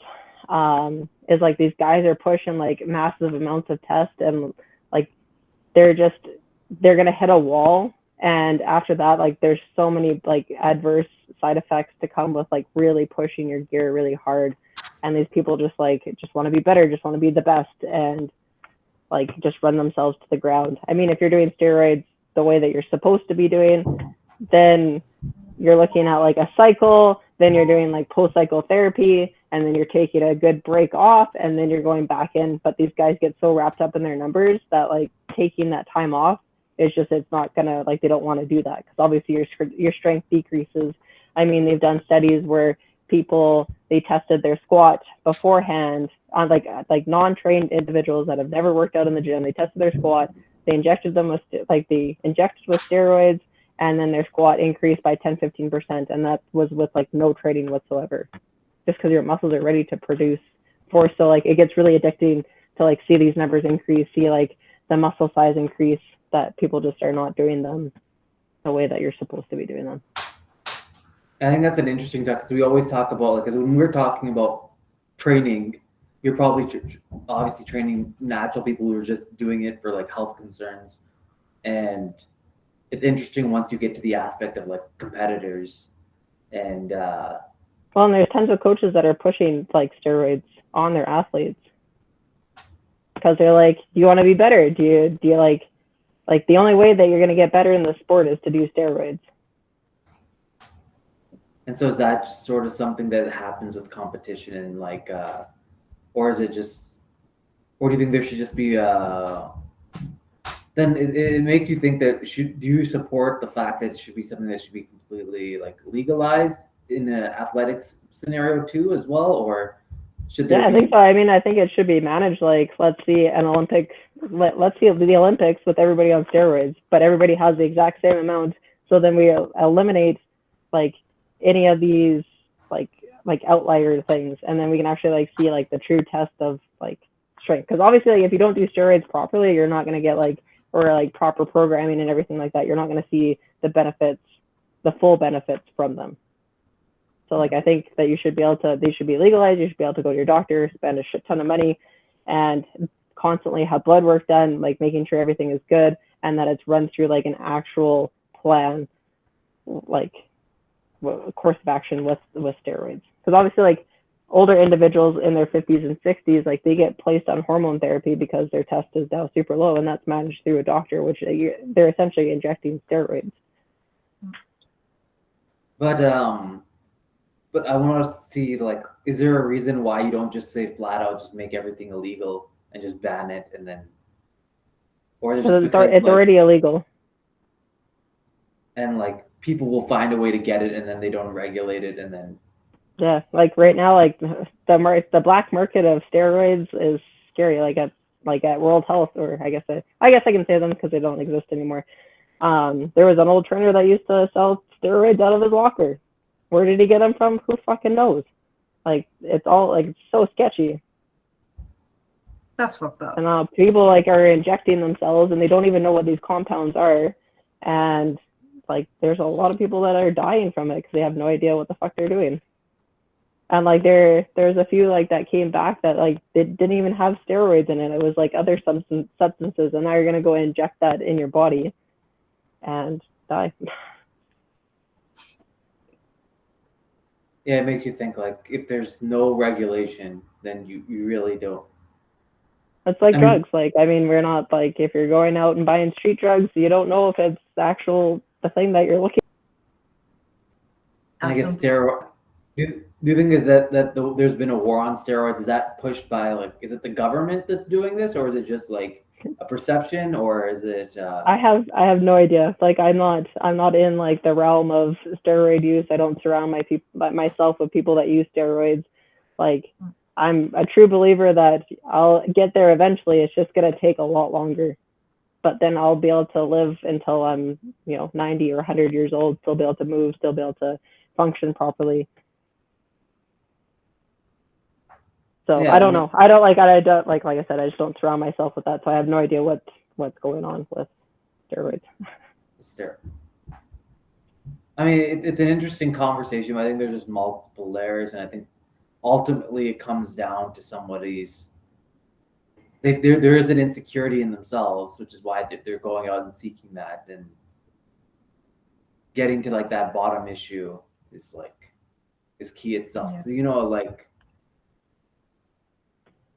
I forget. Oh yeah, not only that, but people want results right now, and like steroids give you results like right now. Not that I'm promoting them, so I'm just gonna like don't take them; they're gonna kill you. Well, do you think it's just people? And also, will shrink your penis. There you go. Well, do you think it's people? Well, what is the effect what does it shrink for women though? Like if women takes a lot of steroids, what's the actual? I know I've heard of shrinking your penis, but does it shrink like the vagina or? It just makes your clitoris really huge, so it turns into a penis. Really? I don't know. I don't know. Maybe, I don't know. So like with the women, like they look like a man, like they start to grow like a beard, like just because they're essentially going through puberty as a male.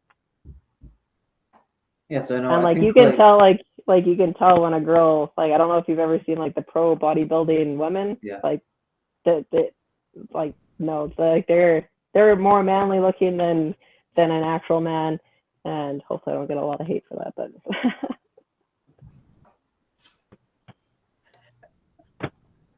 It is interesting though, like that entire pro side of like the body. Yeah, are you completely like out of the loop on that about Olympia and like competitions? And Yeah, I don't surround myself with any bodybuilders. That's not the world that I like to be in. even like powerlifting though, like I mean, I'm sure like that in that competition, that aspect, or that idea of someone getting to like that certain level, okay, steroids must trickle into that world as well. Oh, for sure. Like I said, strongman. Everybody is not like everybody in the pro level is on steroids. I don't know if you know Hafthor Bjornsson. He was on Game of Thrones. Like he had to pull out a strongman. Like he did way too much steroids. He has a kid now, and like just like health concerns. It's just like he had to pull out. Same thing with Eddie Hall. Like that's why they're doing boxing now, because it's less hard on their body and less hard on their health outcomes. But like with powerlifting, like I compete in the IPF, so this is a tested federation where people aren't using steroids. But there's another federation where they don't test, where the field is out there for people to just go up and lift the most weight that they can using the most gear possible.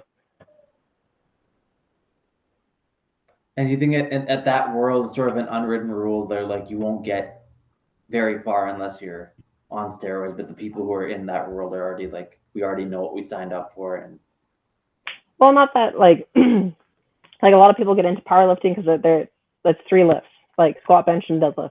This is something that someone that has never trained before can come into the gym and learn how to bench, squat, and deadlift. This is a really good entry point for people that like just weren't in any sports as a kid. Like this is a very accepting community to just go and have like an actual goal to go work towards. Versus strongman is a little bit more on that side where we're crossing the barrier of like steroid use. Like we've lost. I don't train strongman athletes, but my fiance does, and he lost a couple people because, I mean, he's not promoting that. He's not going to tell them how to do steroids, and they've gone to another coach that promotes it, that tells them that they'll be nothing if they don't do steroids. Do you find that like when you're training someone who's in the competitive phase, do you find that once you reach, or like let's say your fiance's clients, if they're in that phase, does he sort of know that like, okay, if that's the route they're gonna go, then you can't really talk them out of it. Like you just sort of have to like keep your opinion to yourself and let them do what they want, sort of. But, I mean, it's their choice. If they want to go and do that, then that's up to them. But like that's not something that we agree with. And you can get that strong. It's just going to take a lot longer. Like some like results that these people see are going to be in the first year versus the results that you're going to see, like the same thing. It's going to be over like 3 or 4 years. And that's another reason why I do like strongman, because it's not just static strength. You have like cardio components in it, that you could outperform these people that are on steroids, because they're not like, they're made for like static strength versus like conditioning and stuff like that. And then just having that expectation of like knowing that like, hey, I'm competing against a bunch of people that are on steroids. Like I've come in last every time that I competed in strongman, because like I'm not willing to ruin my life for a sport that I just do for a hobby. Like, have you competed against steroid users and stuff? And yeah, like well, not everybody. Like I went to nationals for strongman, and I want to say 4 out of the 5 girls I competed with were on steroids. Was that part of like when you were talking to them, or was it sort of like just something that's like discussed behind closed doors, or is it something that's we were just chatting, and I was chatting with one of the girls, and everybody was so mad because Ian, my fiance, has competed a few times. Obviously, when he started, he wasn't very good, and he doesn't do steroids either, so it's a slow like progression up. And she was saying that her ex-boyfriend, because they were bullying my fiance because he wasn't strong enough to be, you know, a part of the manly crew. And she had laughed because Ian ended up beating him that competition. And I was like, yeah, and it's funny because Ian doesn't even do steroids. And she was like, what are you talking about? Like, what do you mean he doesn't do steroids? Because it's just like everybody in the strongman community pretty much does steroids. And I was like, yeah, I'm not willing to risk my life and all the side effects with it just to get stronger in a sport that I do for fun. That's a hobby. I'm not going to spend over $1,000 a month on steroid use. Like, that's just ridiculous. And she was like, yeah, I take steroids, but, you know, obviously the lower dose, so then I don't have all of those side effects. And I was like, yeah, do you? Like, For now. I'm not here to judge you, but like, I know that competing against these people, like, I will not be that strong, like in a comparison, and that's fine as long as you go in with like knowing, hey, I'm not going to be the best at this, but I'm just doing it because this is what I enjoy doing. Then it manages your expectations a little bit better. Yeah, but then does that lower your competitive spirit? Like, because ultimately, like, it feels like I've been an athlete. I've played sports probably my whole life, not recently, but it's like I've been always taught, like, even by my coach, like, you're playing to win, you're playing to win, you're playing to win.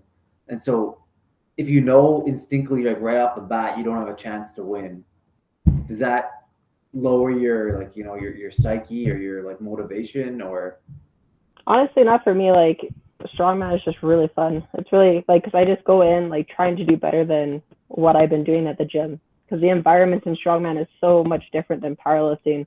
Like, you're competing head to head to someone. So like, I've hit PRs that I would have never hit in the gym because like I'm a smart person training, and I know like what my body can do in the gym and not pushing it so much that I get an injury, versus like competing, like I'm going to push that threshold because I'm not thinking of like my safety or anything like that.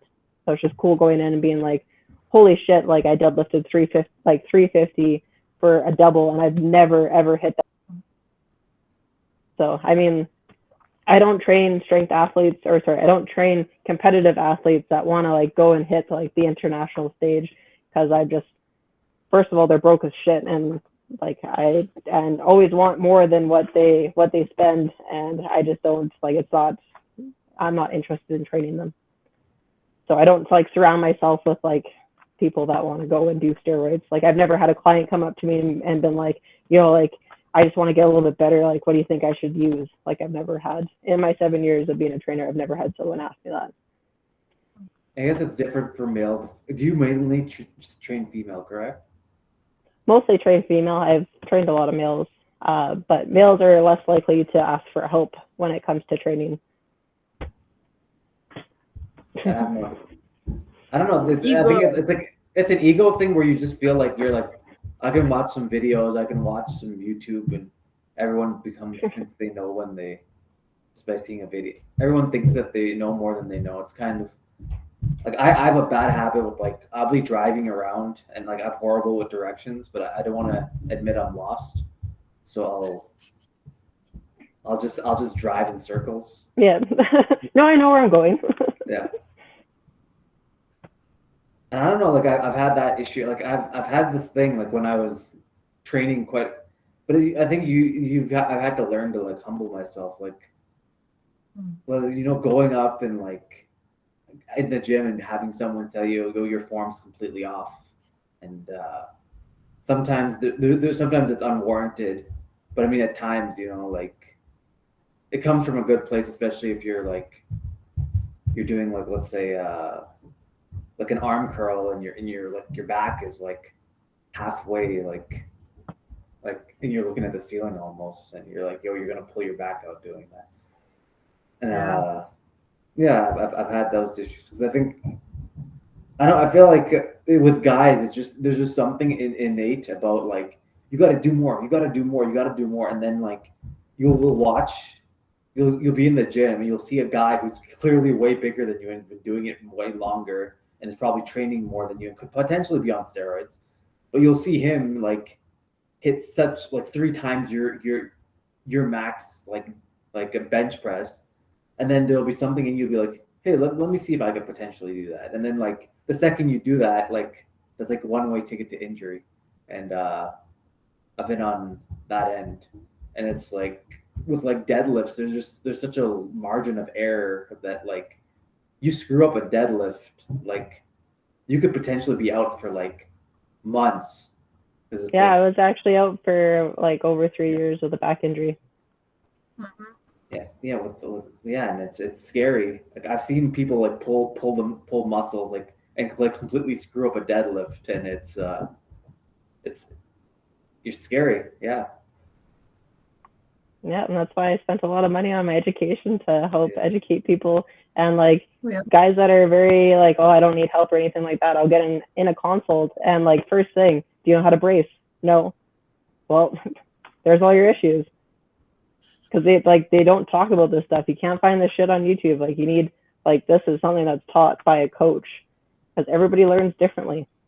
And like, are you looking at the right source of information? And I think people like really undervalue trainers and coaches. There's a lot of fucking shitty ones out there. That's unfortunate. And I feel like, do you think that like there's a big issue here with like the quality of trainers out there, especially if like you're talking like World Health or like gyms of that source, and like what if let's say you are someone you're like you want to get better, but you want like and you know that like you need some sort of motivation. Is there like a strategy with getting a good trainer, or like how does someone navigate that market with like finding someone who will be able to like properly address your like fitness goals, etc.? Honestly, just doing your research, like looking at the trainer, seeing, maybe talking with their clients, talking with them, but honestly, like just following them and seeing what they do, and like, are they constantly like throwing like flashy marketing at you, or are they throwing like absurd claims of like results and stuff like that? If they're in your area, go watch them train clients. Like we're in the gym training clients, like that right there is your resume. Like, how does this person interact with their clients? Are they doing exercises properly? Are they, coaching them, or are they just sitting there on their phone, or are they just like talking the entire time? Like that's a good way to look and seek out like a good trainer. But honestly, like just asking like their clients how they like the training and like what's good, and just seeing them, what they do in person, and how like honestly how they work out. Like how are they working out? Like, is their form shit? Like, do they know what they're doing? Are they putting up flashy workouts? Are they, all that kind of stuff is some key things to look at before hiring someone. Like I said, like a lot of my clients that reach out follow me for months on Instagram, and they see me at the gym, they see me with clients, they see like the stuff that me and Ian do, and like that's honestly like the big source of my revenue is like a lot of referrals and just a lot of people just watching, because you're always on display. Like no matter what you're doing, you're always on display. Yeah, so it's that part of. So do you feel it's like necessary for a trainer itself to like have the videos out there, have that internet content, and like keep that? Yeah, you need to be online unless you're working at a big box gym where they're funneling you clients. Like you need to be out on social media, like, or else no one's gonna find you. Like, or you can go on Kijiji and put up ads, but then you're risking getting clientele that you don't like. And that also is probably helpful because like if someone's watching you, they sort of inadvertently they've built a connection to you before actually training you, so they sort of know what to expect. So it's not like. Exactly, like we've already started to like build this relationship outside of it. Like even just like being there to like answer any questions that someone has on social media. Like I've had so many people that like ask me a few things here and there, and then all of a sudden a month later they're like, okay, well now I want to come train with you. And like on my social media, like I'm very like it's very known like what I believe in, the way that I train people. Like I'm constantly like showing people almost like kind of like manipulating people in like the way that I want them to live their healthy lifestyle, essentially. I use the word manipulate. I would say educate them, because I also follow you on your Insta and all that, and I see what you do. Most of the time is actually you do a lot of myth busting about all shit show that people learn online about working out and also nutrition, because all of her Insta history, trust me, I watch them all. And also I go on the post, I see exactly what she's posting. Is most of the time educating the person, not even trying to shame anybody. It's just to say what you believe about diet and all this kind of shit is not true. This is if you want to see results, those are the basic, and repeating that again and again and again. And I think that's why a lot of people seeing that you being very consistent with your message and saying that this is exactly what you need to do. This is how it's going to work if you want to see results. So that's why they compel to just go there. And of course, the reference work as well, because you have clients who they would say that they see results and they stick to it. Others, they would not stick to it because it depends, the motivation or maybe financial situation, but it's what you're willing to do. And me, I talk as a perspective of a client, will also go with what I'm willing to do. I'm willing to invest on my health that way and have a personal trainer, but not any personal trainer, because I was in my mind that I would have been giving up long time ago to go to the gym if I was stuck with the trainer that I was giving at first. I would have given up right after a month, because I don't know. I felt like I would not see any result. The thing is, Jess is kind of like quiet and all that. After that, she would just drop truth bombs into your head, and you'll be like, "Holy shit! Okay, yeah, I'll take that seriously then." It's up again to you to make the effort to do the work or whatever, or to listen or not to listen to. That's up to you. But I noticed that most of the people who follow her on social media, they realize that she's not going to try to change you and say that, oh yeah, if you get to try this tea thing, you're going to see a result after that month. Because I saw a lot of other trainers doing that on Insta, which pissed me off. They're not even like big influencer, just the small one already doing those kind of things. Are they getting paid by like the skinny tea, or like, I mean, isn't there like ads? Yeah, they pay for that. I don't know, what's your thoughts about selling products, or like, will you push products, or Unless I believe in them. So I'm sponsored by a company right now that's trying to create something. I can't say too much about it because it still hasn't been created yet. And they're doing apparel now, and obviously I get a discount code, and whoever buys through me gets it. But I'm not putting out a whole lot until I get this product in my hands, see it, test it. Because if I don't believe in it, I'm not going to like support it or show it. Yeah. So like if I believe in it, then obviously I'm going to push it. Just like if I was to promote like a supplement or something like that, it would be because I truly like the science behind it is there. I'm very science based when it comes to exercise and nutrition. So if the science is not backing it, I will not promote it. Always. It's very, I don't know if it's a good thing or a bad thing, like where it becomes like a business and you have all these people promoting this one product, and it's and so you get it because it's like, okay, these guys want to make money, so you got to do this. And then yeah, I'm fine like making less money and not selling myself to the devil, and so I can sleep better. But obviously other people just like, they're just there for the money, and just like any industry that you see, like people are just like, some people are there just for the money, and it's just hard to sift through the bullshit. Yeah, That's the point. That's the thing too. It's just oh my God, what I'd say. It's just that right now, the only thing that I feel like is became now a thing about working out, like you were saying earlier, people want to have result now. They don't have the patience anymore or the either the patience or the dedication, because they think that everything has to be really quick.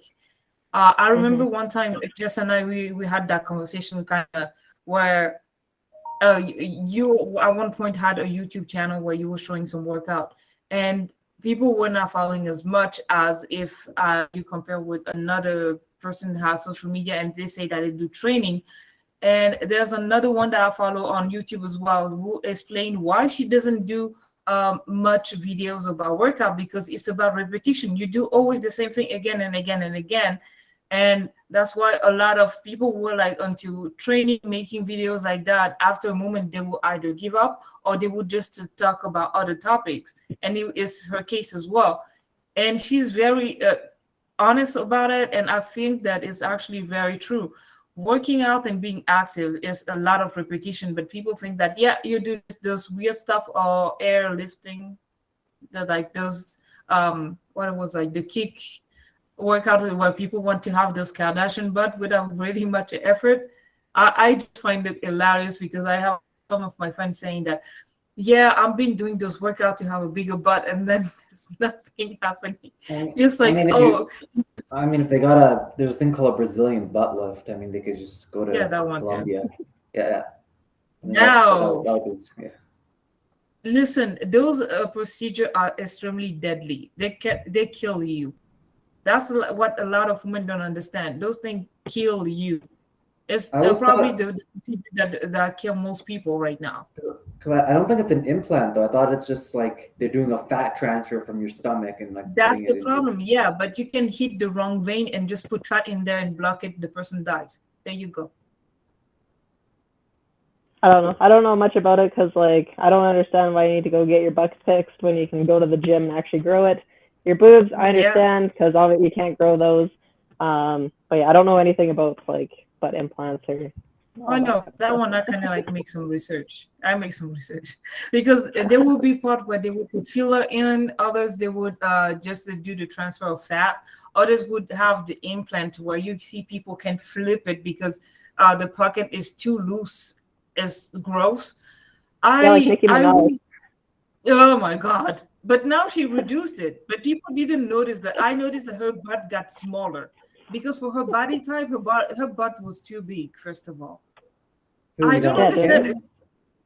It's the same. They're all now reducing it, but they make it at very quiet and say that, no, it's natural. It's not. It's not natural because, again, if you had a big butt, you also have the guts that have to go with it. You cannot be super skinny, flat on your stomach and have that ginormous thing and small legs like chicken fingers or whatever. No, that even stickers. Yeah, no.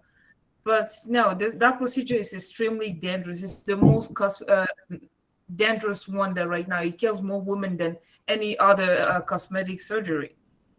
Because they never go to like the real doctors that will tell you how risky it can be. The one who have been trained with that, they will go to that sketchy person in the basement and get that thing injected in their butt. Crazy shit like that. They'll go to like a third world country and just go get it done for super cheap. And then I've heard a lot go to Colombia or whatever. And Colombia, Brazil, Turkey, Mexico. There was even a story. I watched a documentary about that. A lady she said that she went to a bar in Mexico. The guy was doing that in the storage unit, and he was injecting her something that she didn't know what it was. I was like, "Are you fucking nuts?" And it cost her thousands and thousands of dollars. Seems like a good deal. A good idea. Yeah, because they're like, "Yeah, it was $3,000." Yeah, but what about your health? You could have died over there. Go to the gym. Pay your membership, do the deadlift, do the squats, even the lunges that I hate, do them. And after months and maybe years, you will see some results. Proper training and diet will get you there. Yeah, there you go. I don't want to grow my butt bigger anymore. I'm fine where I am. I reach in my mind the size I want. Yeah, I think it's the timing thing. I think people just are so obsessed with like now. We live in a world where everything is so consistent. Everything people want an Amazon 2-day shipping on like their body and It's like the perfect way to explain that. Yeah, Amazon 2-day shipping of your body, which is ridiculous. Very true. Good analogy. I'll probably use that one time. I'll make sure to tag you in it when I do. Yeah.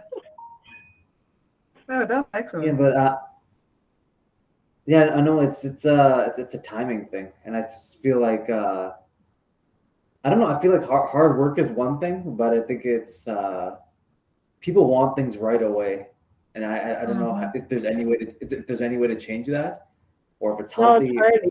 You just gotta like manage their expectations. So whenever I meet with a new client, like whatever goal they're trying to achieve, I'm like, these are your expectations. And if things go like if you're on point the entire time, yes, you'll get there. But guess what? Life happens, and in order to enjoy life, like it's gonna take you longer. Like instead of looking at, you know, 3 months, 6 months, now look at it in 2 years, 5 years, 10 years, 15 years. Like you gotta think like not now, like it's not gonna happen now. All these small habits lead to this end big result. And because if you're not doing it slow, you're not. It's really really hard to maintain. And that's why I make sure like with all my clients, like they know the expectations coming in that in order to get these results that they're looking for, they need to be doing X, Y, and Z. Yep. And like in my entire training career, I've never had someone come back and be like, "Oh, you didn't get like it's your fault that I didn't get results," because I drill it in every single time. Like you need to do this, this, this, and like they know that they're not doing this and that they're not doing that. Like they know that they're what they need to do, they're not doing. And But also everybody else there's is like, like, "Hey, let's get abs in like 2 weeks, and we're just gonna like do these like crunches here, and I'm gonna have a 6-pack in 2 weeks." oh, there were a time I remember that was when before I moved to Alberta, where I would do those challenges where they're like, yeah, you do like 90 crunches by this time, and then you will see a result. After day two, I was done. I just like, no, Yeah, not working. yeah, I've seen the into. I wonder if like the P90X, like if you're genuinely like using that machine, if if it actually works. I don't know. Like those Mhm. like Anything works as long as you do it consistently. yeah. Yeah, Like that one month anything works. challenge. And that's why when I run challenges, it's not weight loss challenges. It's like building habits. Like these are like we're working on habits to get there. And I don't like fast weight loss is not sustainable weight loss. Yep. And now, as far as like we've been talking a lot about workouts itself, we haven't really touched on diet. We've touched on diets a bit, but not much. When you're talking food with people, like, is it just sort of like you sort of is it per person, or you're not gonna push like keto, or you're not gonna push?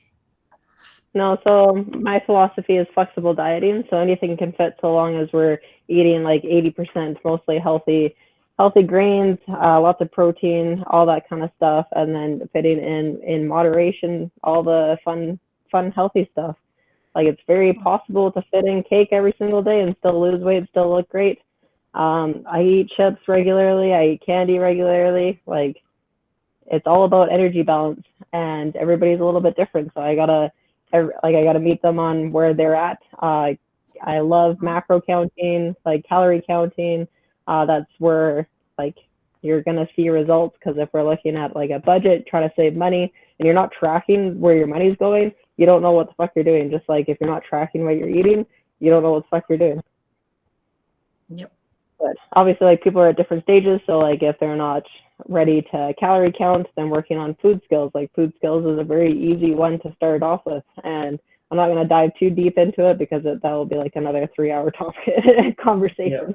Do you think like we're not gonna go too far into that topic, but like I've seen a lot of people, especially my friends who have done and they've been in the competitive space, and they're like, yo, you follow the rule of like eating clean 6 days a week, and then you just have a massive cheat day where you eat like 2 pizzas or 3 pizzas, and like, is that the method that you would recommend, or? No, not at all. Cheat meals are terrible. Um, Okay, let me start from the beginning. First of all, we should never be labeling food as either clean or bad or dirty or whatever. There's like nutrient rich foods and then there's not so nutrient rich foods.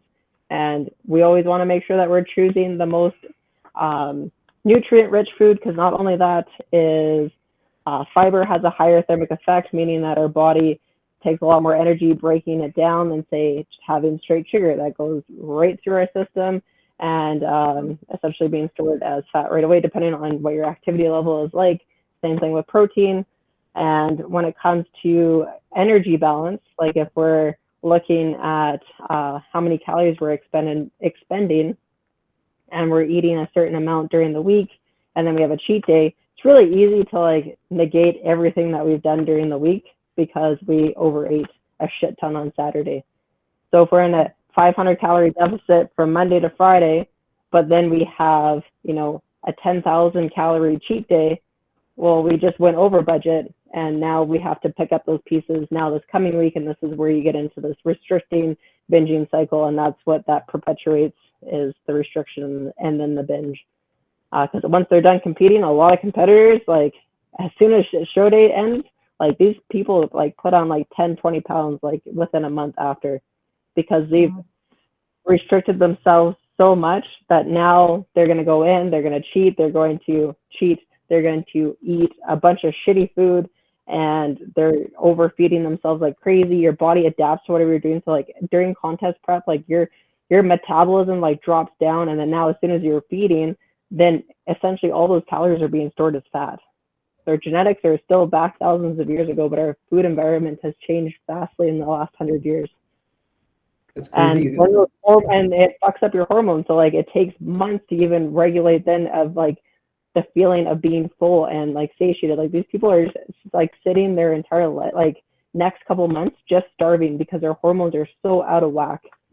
It's crazy to think, because I've never really, I saw it, I've seen a lot of friends like go by this and they'll have like crazy huge cheat days, but they're like, if you just keep it to one day, then like, I never thought of it as like your body is still like that one day, your body still has to recover all that time after you've had that one day. And like, yeah, it's got to burn that energy that you've overfed it with. it doesn't just go through the system and it's like, okay, you said a massive shit. No. Nope. No, it's just this like continuous cycle. And I mean, with a lot of these people that are doing like clean eating during the week, they're not eating a whole lot of calories. So yeah, maybe the Saturday is putting them back to like a normal state of like which they should have been eating to start off with. Because like my rule is, like the last thing I want to do is cut your calories really low. Like we need to keep them up super high for a whole host of reasons. But allowing that flexibility of being able to still go to restaurants and everything like that, so you're not binging on this one day. But yeah, a lot of them are restricting so hard that it doesn't really put a huge dent into it. Like they're still going to make progress, because if you look at it like in a weekly view, they're probably still they would be most likely under eating still, and so still seeing results. Are you calorie counting even at a restaurant, or like, is it not a lot? I mean, it's not going to be 100% accurate. You can. Yeah. But now there are a lot of restaurants where now you can, if you scan their QR code there, you can actually start to be able to see the calorie of each dishes that they have. I found it like kind of like, that's kind of cool, because it helped those people to still figure out that they can still enjoy their food without thinking that, oh my God, if I indulge it like crazy, it's going to take me this time to stop doing that. And when you mentioned the part with the cheat day, I was laughing because I know that Jess is her biggest nemesis, because on her Insta she will talk about it a lot. Because people have that misconception about that you can have that one day where you just go all over it, but no, not at all. Not at all. And I know that I went through that kind of thing. There were a moment where I was just like, yeah, I'm going to try to eat like super healthy during the week. And Saturday I ate like shit. I felt like I was dying, because it was disgusting to me to that. And then I was just like, why would I punish myself doing this kind of thing? And they say it's your cheat day. You're supposed to be happy and look forward to it. It's not very much a good motivation to maintain what you are trying to do, because all you have in mind is just that I have just this much of days before getting to the point where I can eat shit. And then all of a sudden your relationship with food goes fucking really shitty, and then now all of a sudden you have an eating disorder. And this is like, the bodybuilding community is great for creating eating disorders. Mm-hmm. This is like the way that I plan with my clients. Like, instead of being a cheat day, we have a refeed day, but it's a plan. Like, we're still tracking but we're fitting it in with this plan so it doesn't turn into like a 10,000 calorie day, and then now it turns food into like food labeling, and then it's like very psychological, and a lot of these girls are very lost after they compete. And this is just this sort of another topic here, like in relation, like I don't know why I feel like a lot of people have McDonald's as their man, you just feel terrible after eating McDonald's. I don't know if it's just Yeah. me. It's just No, it's it's not just something you. about I think I somebody. feel Yeah. good after it, but Well, it's well, not me just too. McDonald's. I would say just in fast food in general, especially if you stop eating that place for a long time, it will make you that. For example, I would just take. I used to eat A&W for a while, and then I stopped for 3 years, and I just ate that like what a couple months ago. I felt like I was about to throw up all my soul because that felt so terrible. My body was kind of like, yeah, we got used to something else, not this anymore. Even McDonald's, sometimes it will be that if I don't eat it for months and months, and after that, just to go back to it, I will feel like, yeah, I don't know, something disgusting had entered my body and I can't. I don't know, So, like I feel like at least with Subway you could train you could like trick yourself and be like, yo, I'm such a healthy guy eating Subway. But They tricked you into thinking it's okay to eat an entire loaf of bread. yeah. yeah. But I do love Subway. But this is where the Oh, flexibility comes in. Like if you're flexible with your diet, then you can include stuff like this and not feel guilty or not feel shameful, and just know that it's energy balance. mm, Nutrition is no. super simple. They just make it super complicated. Yep. But also the lack of movement does not help because after that we had fall into where we label food as responsible of our state, even though knowing that as with our evolution, human beings are not supposed to be a sedentarian. We're supposed to always move around. We're not supposed just to sit all day. It's not a natural position for us.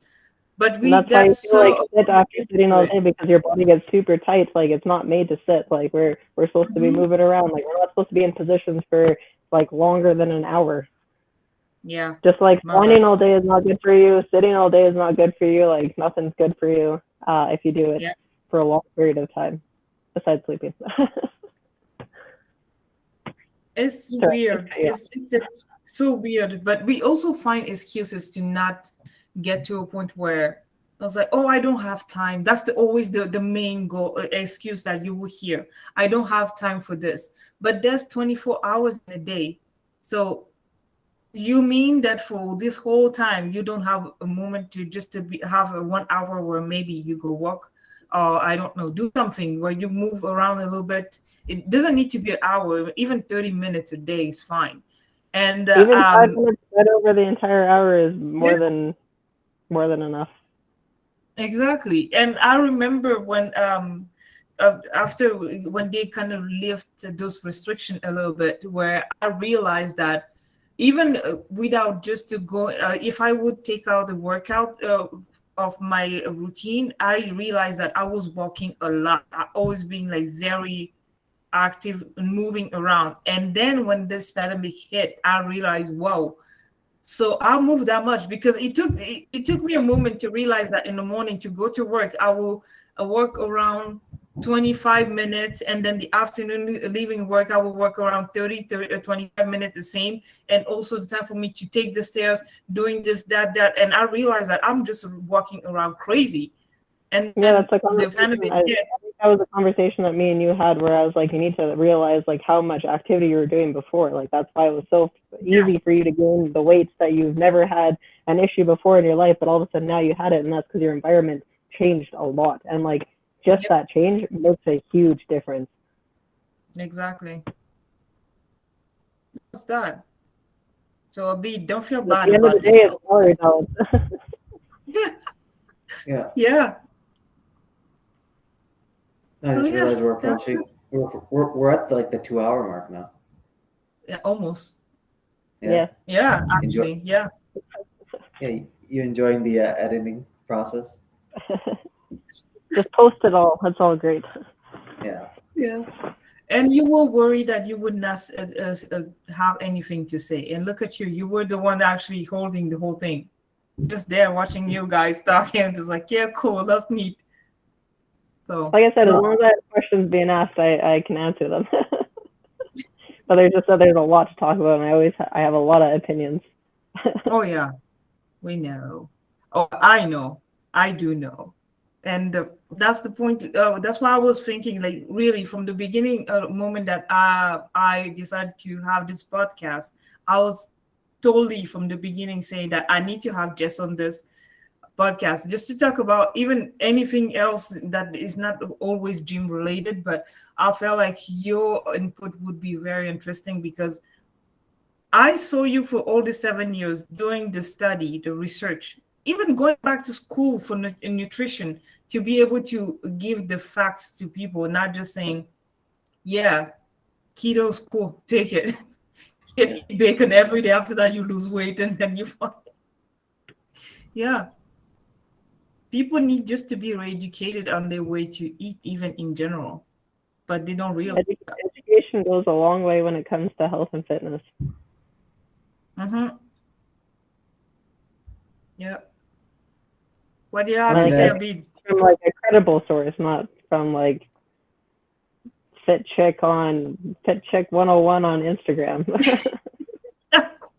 Yeah, that word thick chicks. It's just like, oh my God.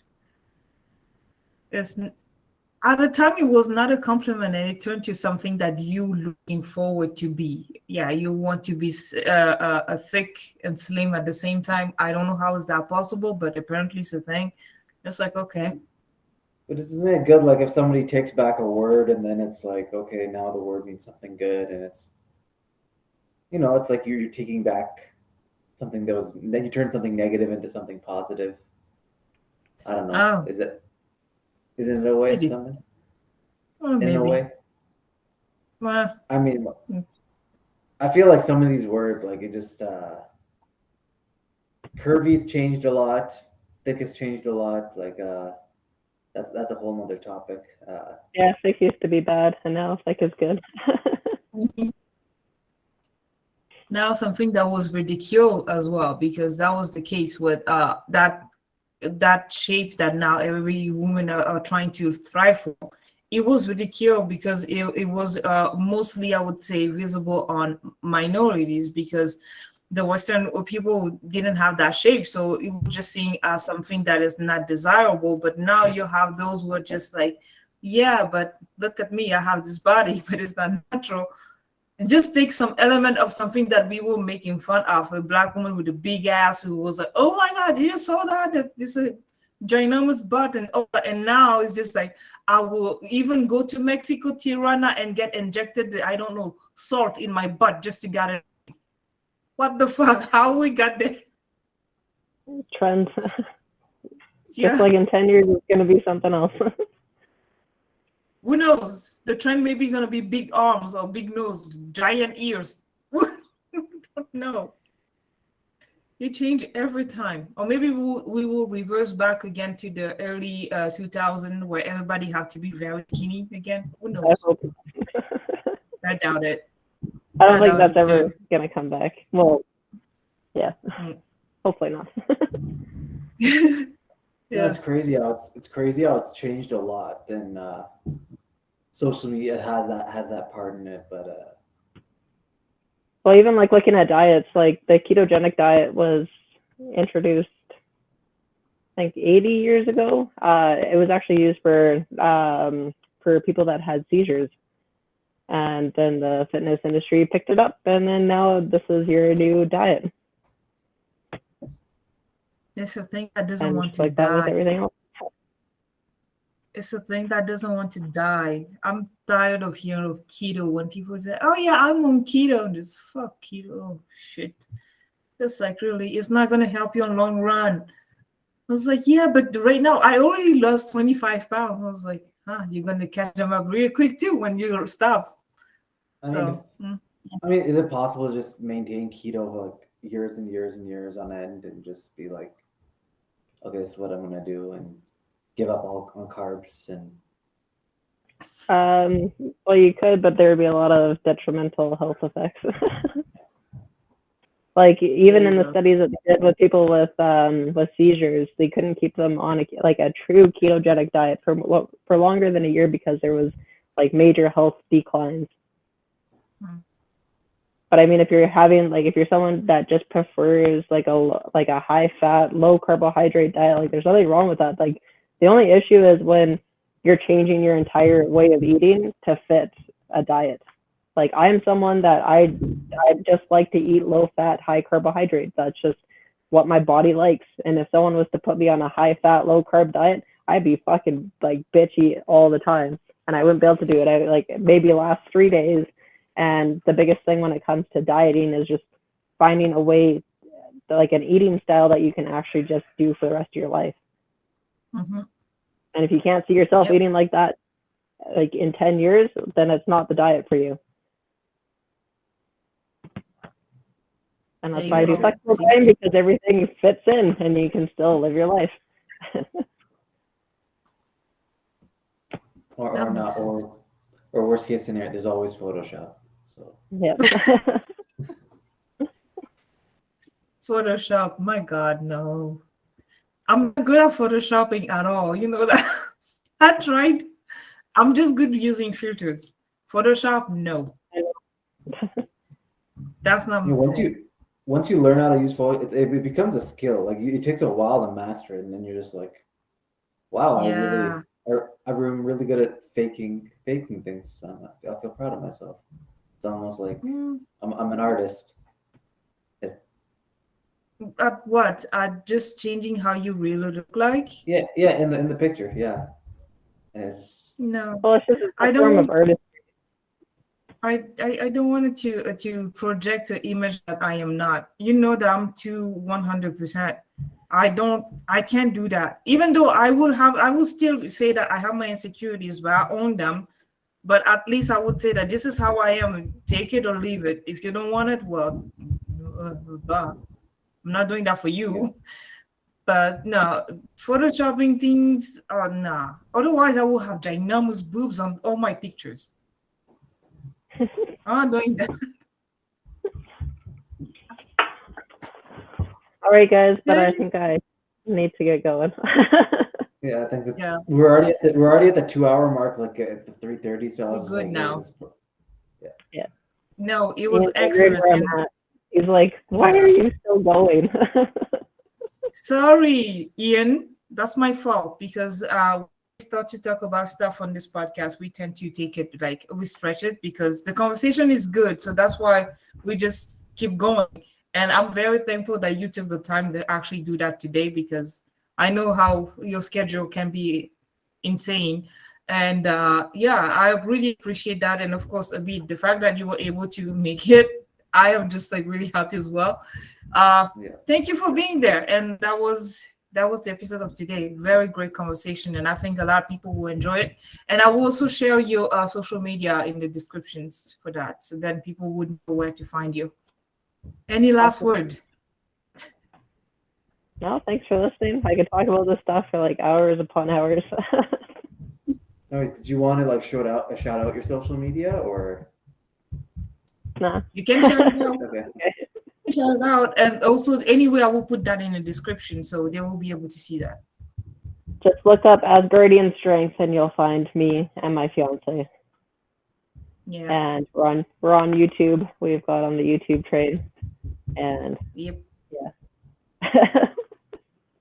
See, But now yeah, you all got a good Asgardian charge. Strength. Yeah. I don't like talking about myself. Exact. So thank you again for being here. That was Weird Millennials. I'm gonna stop the recording. Deuces. Boom.